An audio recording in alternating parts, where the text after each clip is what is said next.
Il est 9h30, je vous propose de démarrer, Madame Gendrin. Oui, bonjour à tous. Donc, vous êtes à la journée porte ouverte de la Haute École EFEC. Donc, je me présente Anne-Cécile Gendrin, je suis la directrice du personnel enseignant et des affaires étudiantes et je suis accompagnée de Nadine Rouge, qui est la directrice de la pédagogie, des programmes et de la recherche.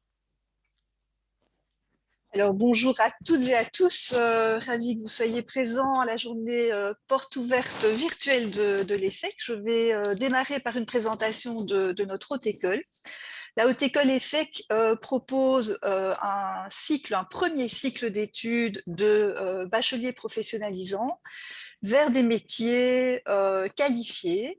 Donc, notre cycle compte 3 années de formation organisée dans le technique, mais aussi dans l'économique, qui vous prépare en fait à des métiers clés. Comme vous pouvez l'observer dans cette première dia, nous avons en fait 4 implantations sur lesquelles ces formations sont organisées. Une implantation à Louvain-la-Neuve qui propose les bacheliers de comptabilité, e-business, marketing, technologie de l'informatique. À Woluwe, nous organisons le bachelier en comptabilité International Business, qui est en fait la nouvelle appellation de commerce extérieur, le droit, e-business, marketing, et un bachelier de spécialisation en business data analysis qui, lui, n'est accessible que pour les bacheliers ayant un premier niveau. Donc là, c'est vraiment 60 crédits supplémentaires après l'obtention des 180 crédits du bachelier professionnalisant. Et enfin, 2 autres implantations pour les formations techniques, Schaerbeek et Odergem, donc l'implantation de l'effet Kizet, où nous organisons les bacheliers en électromécanique et automatisation. Alors l'EFEC, comme je l'ai indiqué, c'est un premier niveau de formation. Vous êtes à l'issue de ce cycle de 3 années d'études tout à fait prêt à aborder le marché de l'emploi, mais ceux qui le souhaitent, ceux qui souhaitent compléter en fait cette formation initiale par un master ont bien entendu l'occasion de le faire, le master pouvant être suivi en Belgique ou à l'étranger. Donc, outre l'accès à des métiers professionnalisants, vous avez aussi la possibilité de poursuivre votre formation avec un master, et donc l'EFEC peut être aussi un tremplin vers le master si vous le souhaitez. Madame Gendrin, on peut passer, je pense, à la dia suivante. Alors, notre établissement d'enseignement supérieur se veut être un vecteur de développement des individus et de la société. Nous sommes reconnus pour l'expertise de nos collaborateurs dans la formation et l'encadrement professionnalisant de citoyens, acteurs et entrepreneurs à l'échelle locale et internationale. Ces dimensions entrepreneuriales et citoyens acteurs à l'échelle locale et internationale, je pense que lorsque nous aborderons les éléments de différenciation de notre pédagogie, vous allez vraiment comprendre comment cette vision est mise en œuvre au sein de nos formations. Cette vision s'appuie sur des valeurs. Et donc ici, on va vous expliquer donc les 5 valeurs de l'EFEC. Alors peut-être que voilà, les valeurs, ça peut être abstrait, mais quand vous parlez à d'autres qui ne sont pas dans votre école secondaire ou dans votre institution, vous vous rendez compte en fait que il y a des pratiques différentes, des fonctionnements différents, et en général, ça se base sur la culture de l'établissement, sur les valeurs. Alors, quelles sont en fait nos 5 valeurs? Alors, la première valeur, c'est la valeur d'humanisme. C'est-à-dire qu'on met vraiment un point d'honneur à se focaliser sur l'humain. Alors ça se concrétise comment? Ça se concrétise que vous allez avoir des cours en demi-classe de 30 ou en classe de 50, 60, un certain nombre de cours en auditoire, mais vraiment le focus est sur l'individu, à tel point que votre professeur à la fin connaîtront votre prénom. Vous n'êtes donc pas un numéro parmi 400, 500 dans l'auditoire. Il y a vraiment un focus sur l'humain, et vous aurez aussi à votre disposition tout un ensemble de services pour vous aider à atteindre la réussite et concrétiser votre projet professionnel. Alors, la deuxième valeur est le respect. Vous allez me dire, ben, heureusement, euh, ici, c'est vraiment très très important. En fait, l'EFEC a une population qui est assez multiculturelle, et donc on est vraiment très très soucieux du respect de chacun, du respect vis-à-vis de nos étudiants, mais que les étudiants aussi respectent les professeurs et les services généraux. Donc vraiment une considération réciproque des règles. De bon fonctionnement. La troisième valeur qui nous est vraiment chère, c'est la responsabilisation. Donc ici, vous allez peut-être vous inscrire à l'EFEC avec déjà un projet professionnel vraiment bien précis. Vous voulez à un moment donné être électromécanicien, ou vous voulez être community manager, ou vous voulez être logisticien. Donc ça, c'est vraiment une idée. Ou peut-être vous n'avez pas vraiment d'idée. La pédagogie, la réputation de l'EFEC voilà, vous incite à vous inscrire, mais sans avoir un projet professionnel vraiment, vraiment clair en tête, eh bien, nous allons vraiment nous efforcer à vous aider à le concrétiser, ou vous essayer de vous amener à développer, construire ce projet professionnel. Et ici, en toute autonomie, c'est-à-dire que on va vous amener à être autonome. Alors c'est clair que la première année, on n'acquiert pas l'autonomie comme ça, mais au fil des 3 ans, l'idée c'est vraiment de vous induire cette confiance, de dire voilà, j'ai les capacités à pouvoir concrétiser mon projet professionnel. Alors la quatrième valeur, c'est l'équité. Alors ici, on est de fait soucieux que ce n'est pas l'égalité. Chacun doit pas recevoir la même chose, mais chacun va recevoir euh, une pédagogie par rapport à leurs besoins. On développe par exemple un programme spécifique par exemple aux étudiants qui sont élites sportives.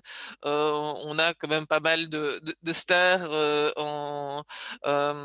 des personnes qui ont gagné des médailles, que ce soit en hockey, que ce soit en tennis, etc. Et qui ont terminé le bachelier à l'EFEC, ils ont eu un aménagement, un programme adapté. Si vous avez, donc ici, nous avons l'enseignement inclusif qui va inclure dans la société, dans les programmes de l'EFEC, tous les étudiants qui en ont le besoin. La dernière valeur est la proactivité. Et donc ici, c'est vraiment l'idée que chacune de nos formations est vraiment en adéquation avec le profil des diplômés recherchés par les recruteurs. Donc, on a vraiment un mode de fonctionnement d'amélioration continue qui fait que chaque année, on repense les programmes, on repense leur contenu pour que on le confronte à de nombreuses occasions avec ce qui se passe sur le terrain, pour que ce que vous avez comme enseignement à l'EFEC soit vraiment l'enseignement qui est intéressant pour le monde professionnel maintenant, mais aussi demain. Donc, ce n'est pas une réponse, ce n'est pas une réponse réactive, c'est une réponse proactive. Je passe la parole à Madame Rouge qui va vous expliquer, outre les valeurs différenciantes de l'EFEC, quelle est notre particularité en termes de pédagogie. Merci, Madame Gendrin. Donc, notre pédagogie est effectivement unique et se différencie de ce que l'on peut rencontrer dans d'autres établissements d'enseignement supérieur.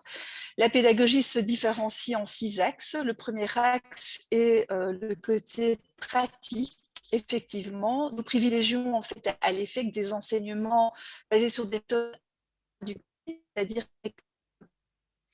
nous commençons pour le développement de compétences par des mises en situation, des observations. Quand la situation sanitaire le permet, il y a par exemple beaucoup de visites sur le terrain, l'organisation de business game également. Et grâce à ces méthodes inductives, nous développons par la suite donc les compétences tant techniques que transversales qui sont liées au référentiel métier de nos formations. La pédagogie à l'EFEC est également une pédagogie, donc après le P pratique qu'on entend dans l'acronyme, école pratique des hautes études commerciales, c'est aussi une pédagogie de proximité. Madame Gendrin l'a déjà souligné, nous connaissons nos étudiants grâce à l'organisation des formations en département. Donc en première ligne, les enseignants encadrent bien entendu les étudiants, mais les étudiants sont aussi soutenus dans leurs apprentissages par donc toute une série de personnes, et je pense par exemple aux délégués aux affaires étudiantes, qui peut aider l'étudiant aussi à clarifier par exemple le contenu, le nombre d'unités d'enseignement inscrites dans son PAE, donc le parcours annuel de l'étudiant. Donc, vous ne serez jamais un numéro, effectivement, un numéro de matricule à l'EFEC. Si vous deviez rencontrer des difficultés d'apprentissage, elles seront immédiatement, en tout cas, prises en compte, et vous verrez que cette proximité se traduit aussi par l'accueil grâce à un dispositif qu'on a qualifié d'onboarding. Donc, la première semaine, nous mettons à disposition toute une série de ressources qui aident l'étudiant à s'habituer, donc s'acculturer aux exigences de l'enseignement supérieur, à progressivement développer son autonomie, à développer des compétences liées au métier de l'étudiant. On pense par exemple à la nécessaire maîtrise des outils numériques aujourd'hui pour vraiment pouvoir soutenir aussi les apprentissages. Nous proposons aussi des tests dits de positionnement. Donc, cela permet à l'étudiant qui vient d'obtenir son CESS de, malgré tout, se situer par rapport aux attendus et de vérifier s'il a d'éventuelles lacunes.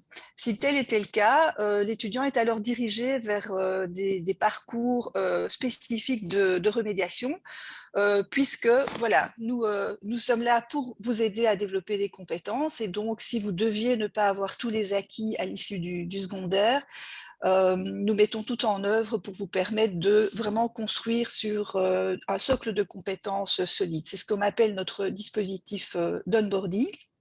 La formation à l'EFEC est professionnalisante, je l'ai dit, donc un référentiel métier qui est en totale adéquation avec les attentes, besoins et prise en compte de l'évolution des besoins sur le marché du travail.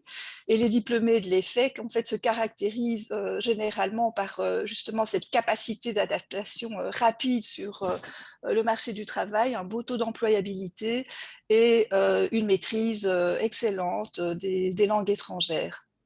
Notre pédagogie est également une pédagogie ouverte, et ce point vous sera explicité par Mme Gendrin.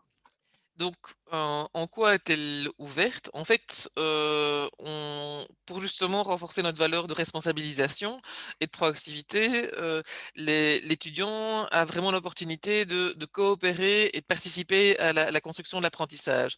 Et donc ici, ce n'est pas une pédagogie transmissive où l'étudiant doit ingérer, il est aussi amené à réagir, à proposer des contenus et donc à être vraiment actif dans sa formation. Alors peut-être pas toute la première année, tout est vraiment une construction, une progression pour que en troisième, il ait pu acquérir toutes les compétences utiles pour le marché du travail. Alors, notre pédagogie est différenciée. Je viens de vous expliquer la mise à disposition de parcours d'apprentissage spécifiques en termes de remédiation, mais derrière cet axe de différenciation, il y a bien entendu des services comme l'enseignement inclusif pour proposer des aménagements dits raisonnables aux étudiants en situation de handicap, un service d'aide à la réussite qui est très actif, qui propose Émilie Dussard, donc à nouveau là des activités par exemple de tutorat, de monitorat, de remédiation, mais aussi l'organisation de rendez-vous individuels avec la responsable du SAR, donc du service d'aide à la réussite, comme ça vous pouvez faire le point, et identifier la méthode de travail qui vous convient le mieux et établir un plan d'action pour assurer, favoriser votre réussite. Si vous deviez rencontrer des situations matérielles difficiles, le service social est également à votre disposition. Les rendez-vous se déroulent en toute confidentialité. Et le dernier point, l'enseignement inclusif que vous voyez sur la dia, je viens de l'expliquer. Voilà, donc on peut passer à la dia suivante. Donc, le dernier axe de différenciation est cette pédagogie entrepreneuriale qui fait vraiment partie de notre ADN. Donc, l'EFEC est reconnu comme école entrepreneuriale sur les 2 régions où nous organisons nos enseignements. Nous bénéficions dans ce cadre du soutien en région wallonne de l'asso Walfin et en région bruxelloise du ministère de l'économie et de l'emploi, donc de la région Bruxelles-Capitale. Depuis 2015, nous reconnaissons à l'EFEC le statut académique d'étudiant entrepreneur et nos étudiants entrepreneurs sont accompagnés donc, parallèlement au parcours de formation. Donc, à l'issue des 3 années, nos étudiants obtiennent donc un diplôme de bachelier, mais ils peuvent aussi sortir de ce premier cycle d'études avec à la clé également leur propre entreprise. Donc, nous avons un taux de conversion donc, très, très important. Et cette année, par exemple, sur Woluwe, mais c'est le cas aussi à Louvain-la-Neuve, il y a une quarantaine d'étudiants entrepreneurs dans les parcours avec de beaux projets d'entreprise. Alors, outre la pédagogie et donc l'aspect compétences techniques, puisque à un moment donné, vous allez acquérir un certain nombre de savoirs et de savoir-faire relatifs à un profil métier, on est vraiment très très soucieux de vous développer, que vous développiez en fait les savoir-être, enfin des soft skills, des compétences transversales. Ici, l'OCDE, en fait, a développé des compétences qui sont nécessaires pour, quelque part, assurer un parcours de réussite, les compétences du 21e siècle. Et donc, vous avez entendu parler de l'intelligence artificielle, etc. Et donc de dire, oui, avec tout ce que les machines peuvent faire, qu'est-ce qui va rester finalement à l'humain? Ben, l'humain, en fait, on ne lui enlèvera pas que ses compétences transversales de créativité et de communication qui seront difficiles à faire remplacer par une machine. Et donc l'idée vraiment nos exigences, parce qu'on met un certain nombre de services à votre disposition pour que vous concrétisiez le projet professionnel, mais ici on attend aussi de vous un certain nombre d'engagements, d'implications. Et les 4 grandes compétences, donc sous l'acronyme 4C, bah, c'est d'abord la créativité. Donc, un certain nombre de cours et de pédagogies vont avoir comme objectif de développer votre créativité. Alors, c'est pas la créativité, je prends un tableau, je fais un beau dessin, c'est à un moment donné avoir la compétence quand vous recevez par exemple un client qui a un problème, vous ayez cette compétence de lui développer, de résoudre son problème avec une solution qui est innovante et créative et pas, je vais dire, un enfonçage de porte ouverte. Le deuxième C, c'est l'esprit critique. Et donc vraiment à chaque fois, de ne pas ingérer des informations, mais vraiment de prendre recul et de vraiment s'interroger sur est-ce que c'est une bonne recommandation? Est-ce que l'information que je reçois du marché, est-ce que cette information est fiable? Par exemple, en compta, vous allez analyser un certain nombre de chiffres, mais vous allez recevoir des chiffres, mais vous aurez la compétence de prendre du recul en disant, tiens, ce chiffre-là, est-ce que c'est un chiffre qui est valide? Est-ce que ici, qu'est-ce que ça veut dire ce chiffre-là dans la perspective de l'entreprise? Et donc vraiment se questionner. La troisième compétence transversale, c'est la coopération. Et donc c'est vrai que ici, si vous interrogez vous discutez avec des étudiants de l'EFEC, il y a un certain nombre de projets en groupe, que ce soit en première, deuxième ou troisième, par exemple, et aussi des projets interdépartements. Un exemple du bachelier droit et du bachelier en e-business. Eh bien, en e-business, il y a l'option e-commerce où ils doivent développer un site e-commerce pour un client.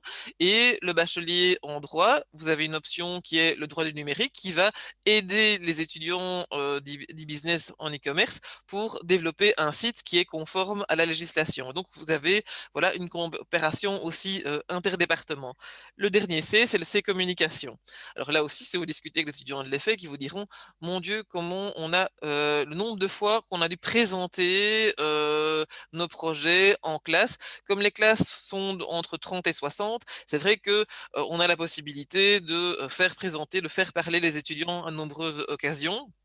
Et donc ici, vous aurez l'occasion, voilà, de présenter vos travaux pour que, en fin de troisième, parler à, votre futur employeur, parler à des recruteurs ne soit plus un problème pour vous. Il y a aussi des cours de communication. Par exemple, en International Business, vous avez un cours de communication interculturelle, puisque c'est vraiment le profil métier, qui est visé. Alors, comme vient d'expliquer Madame Gendrin, nos bacheliers professionnalisants proposent des activités qui sont, pour la grande majorité d'entre eux, menées en collaboration avec les milieux professionnels, donc avec le tissu économique local et international. Mais l'EFEC est aussi, bien entendu, dans un environnement académique. L'organisation de nos formations sur 2 régions fait que nous appartenons au pôle Louvain et au pôle académique de Bruxelles, ces 2 pôles étant chapeautés par l'ARES, l'Académie de recherche de l'enseignement supérieur, et nous y sommes, donc notamment les membres du collège de direction, très, très actifs pour pouvoir aussi défendre les intérêts des bacheliers professionnalisants. Alors ici, avec toute cette, formation, eh bien, on n'est pas renfermé dans du belgo-belge, on est aussi ouvert sur le monde. Alors c'est clair que, il y a plusieurs façons d'être à l'international. Alors c'est clair qu'on pense tout de suite à l'échange Erasmus.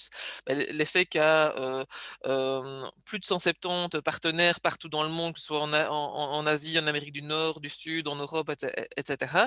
Donc vous pouvez en troisième passer un semestre dans une institution partenaire. Si vous, à un moment donné, vous dites, mais moi j'hésite, j'aimerais bien aller à l'étranger, mais j'aimerais bien faire mon stage d'insertion professionnelle, eh bien, c'est possible aussi d'aller faire un stage, donc ne pas aller à l'étranger pour suivre un cursus dans une école partenaire, mais d'aller faire votre stage de 15 semaines dans une entreprise à l'étranger. On a aussi une base de données, donc par rapport à la question est-ce que je dois trouver mon stage nous-mêmes? Non, nous avons une base de données avec des partenaires, que ce soit des partenaires belges ou étrangers, et donc vous pouvez voilà, postuler pour un stage, et il y a souvent beaucoup plus de propositions de stage que d'étudiants, à tel point que voilà, c'est assez intéressant d'avoir des étudiants de l'EFEC dans son entreprise. Alors, outre les stages et l'échange, vous avez la possibilité en deuxième année de faire ce qu'on appelle des semaines internationales, d'aller une semaine suivre des cours, de faire un business game, de faire une étude de cas à l'étranger. Et puis il y a ce qu'on appelle l'internationalisation à la maison, où là, en fait, en même bougeant pas de l'effet, vous allez être confronté à un grand nombre d'étudiants Erasmus, parce qu'évidemment, il y a des échanges. Si nos étudiants vont à l'étranger, ben, dans les bonnes collaborations avec les institutions partenaires, nous recevons aussi des étudiants de l'étranger. Et donc, chaque année, il y a plus de 300 étudiants qui viennent de partout dans le monde, qui viennent suivre un semestre ou une année entière à l'EFEC. Vous avez aussi la possibilité de, pour certaines formations, de faire ce qu'on appelle une diplomation ou une bidiplomation ou une tridiplomation, et ressortir en exemple en marketing avec 3 diplômes en poche. Alors, ici, on arrive tout doucement à la fin de notre présentation. Et avant voilà, de clôturer, j'aimerais aussi souligner que nous sommes très actifs dans tout ce qui est développement durable. Ça fait vraiment partie de notre ADN.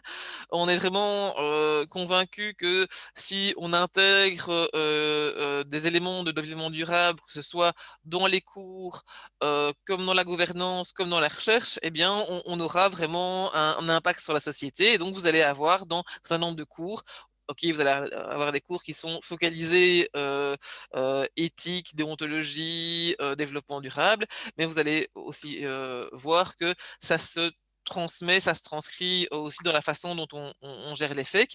Alors, en dehors de ça, vous avez aussi des projets qui sont en lien avec le développement durable. Nous avons depuis cette année une coordinatrice développement durable qui lance pas mal de projets en lien avec les ODD, donc les objectifs de développement durable des Nations Unies. Alors, ici, je vois qu'il est 9h54 et nous devons clôturer pour que vous puissiez à 10h aller vous rendre sur différents stands. Donc vous allez voir que à partir de 10h vont commencer des sessions par formation. Et donc ici à 10h, vous avez la possibilité de suivre une explication, une séance de présentation pour International Business, qui est le nouveau nom de commerce extérieur, droit et électromécanique. À 11h, là, ce sera e-business, comptabilité et automatisation. Et à midi, marketing, BDA, donc c'est Business Data Analysis, donc c'est comment, Bachelier spécialisation. spécialisé. Et donc, ça veut dire que c'est pour ceux qui disposent déjà d'un titre de bachelier. Et alors, le technologie de l'informatique. Voilà, je termine mon partage. Et si vous avez... Merci pour votre attention. Si vous avez des questions, n'hésitez pas à intervenir, par exemple dans le chat, et nous reprendrons donc dans la conversation les questions au fur et à mesure.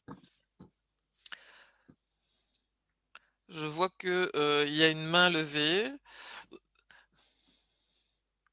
Soit vous utilisez le chat, soit vous pouvez allumer votre micro et poser votre question. Andrea, je pense que...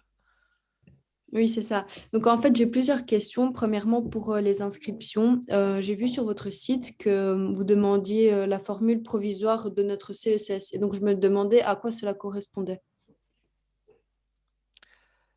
Donc, vas-y, Donc, Anne-Cécile. vas-y. Donc, à l'issue de votre parcours en secondaire, vous allez obtenir en fait le CESS qui vous permet d'accéder à l'enseignement supérieur. Dans certains établissements, il se peut que vous ne l'ayez pas directement et donc d'où l'attestation provisoire qui est formulée par l'établissement dans lequel vous êtes actuellement inscrite.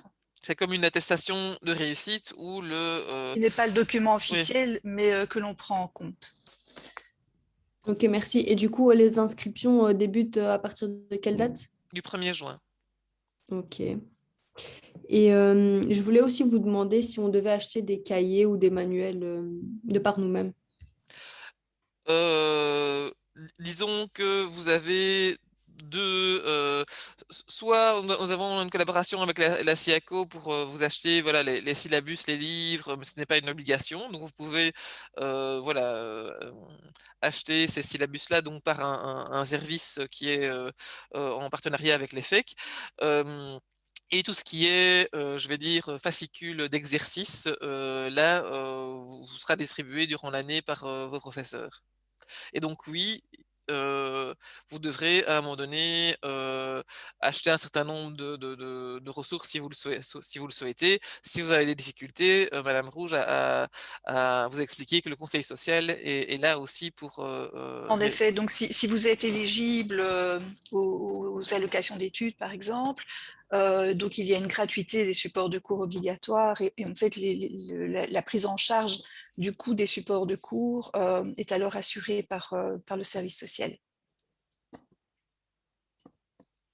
Ok, merci. Alors, peut-on faire un master à l'EFEC? Non, l'EFEC est un établissement d'enseignement supérieur de type cours professionnalisant. Donc, nous organisons 3 années pour l'obtention d'un bachelier dit professionnalisant, donc en lien avec un référentiel métier dans les formations que nous avons présentées ici ce matin et pour lesquelles vous allez pouvoir aussi bénéficier de séminaires à partir de 10 heures.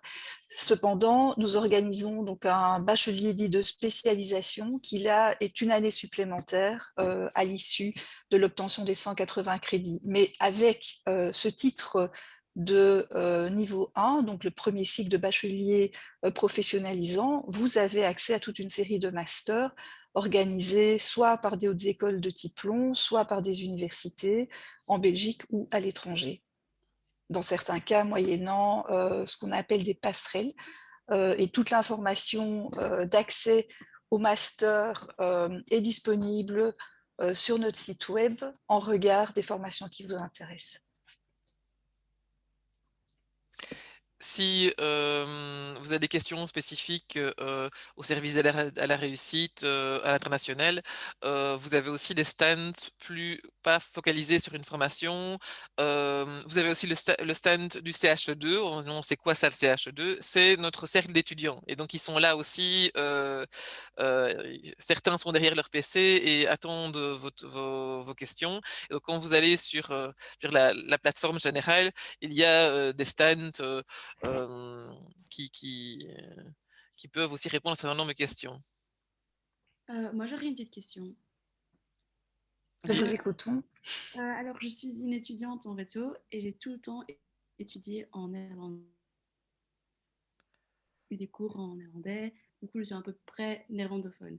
Est-ce que rentrer à l'EFEC et étudier en français sera difficile pour moi, en sachant que je n'ai pas vraiment de...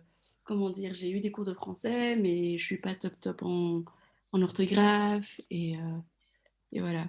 Mon Alors, but, en fait, c'est vraiment d'améliorer mon français et espérer d'être vraiment bilingue, mais à 100% niveau vocabulaire et etc.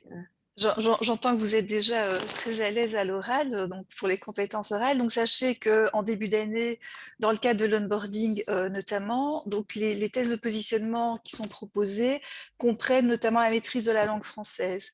Donc là, on vérifie le niveau B2 en termes d'acquis linguistiques pour la langue française.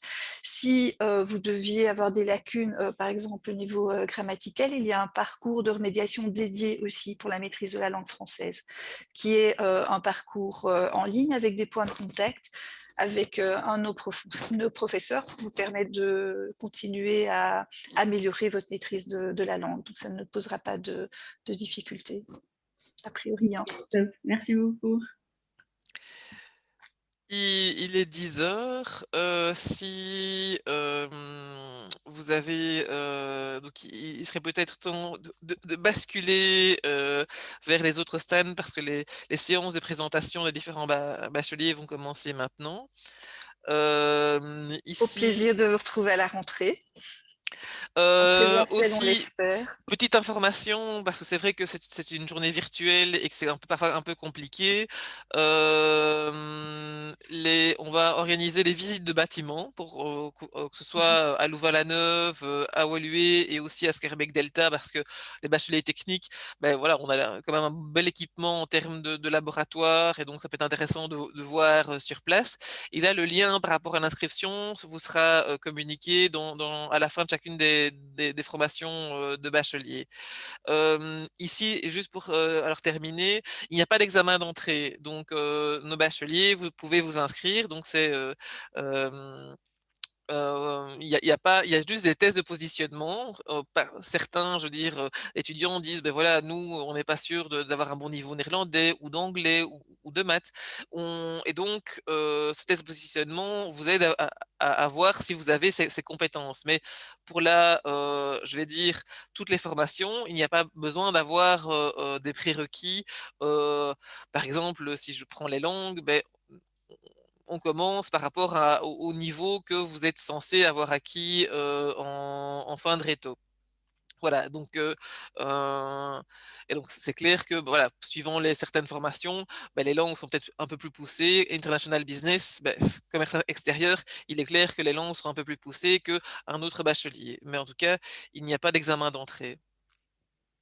Donc, il y avait une question relative au test au parcours de remédiation en anglais. Oui, c'est possible également, Oui, oui, tout à en fait. ce y compris pour les formations techniques. Donc la rentrée scolaire commencera donc mi-septembre, le 14-15 septembre. Et pour la première année, commencera donc par ce que Madame Rouge vous a expliqué, par une semaine de onboarding, donc d'intégration. On vous expliquera la plateforme virtuelle, le campus virtuel, et il y aura ici toutes des activités d'intégration. Et les cours commenceront vraiment à proprement parler la semaine suivante.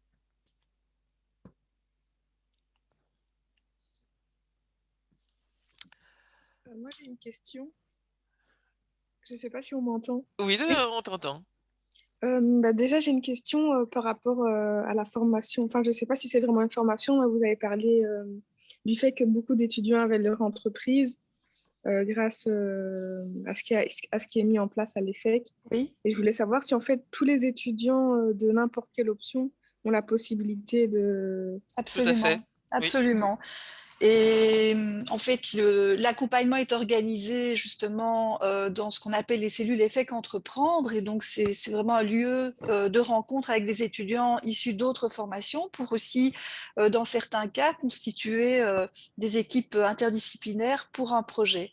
Donc, votre partenaire dans le cadre de votre projet de création d'entreprise peut être un partenaire évidemment externe et non étudiant EFEC, mais la cellule EFEC Entreprendre vous permet aussi de rencontrer d'autres profils. Donc, vous êtes par exemple étudiante en marketing, vous avez une idée, vous avez envie de la développer, mais pour ce faire, vous avez besoin de compétences d'un technicien, par exemple en automatisation, eh bien, ces rencontres seront possibles. Et donc, il n'y a évidemment pas d'obligation à collaborer avec un autre étudiant, mais ce sont des possibles.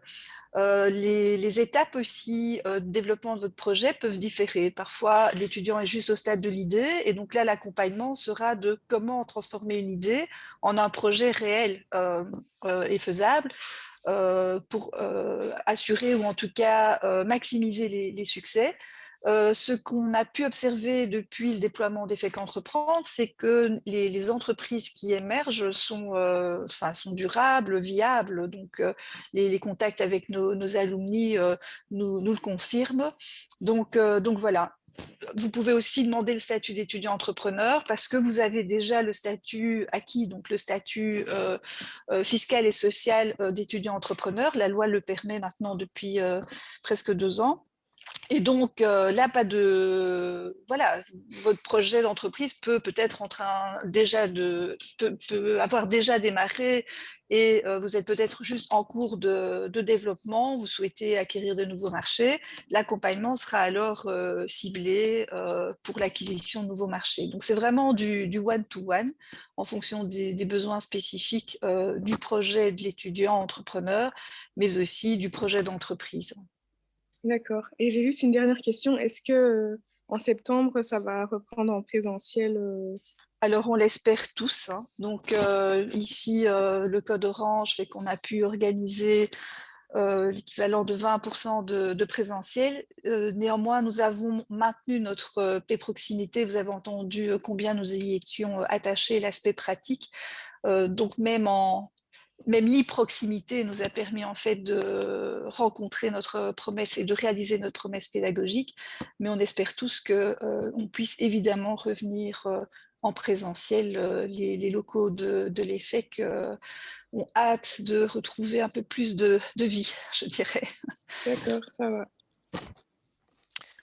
Eh bien, je pense que donc je vous invite à aller rejoindre les différents stunts et un très bon week-end à tout le monde et peut-être qu'on se croisera dans les bâtiments, que ce soit à Louvain-la-Neuve, à Woluwe, à Delta ou à Schaerbeek l'année prochaine.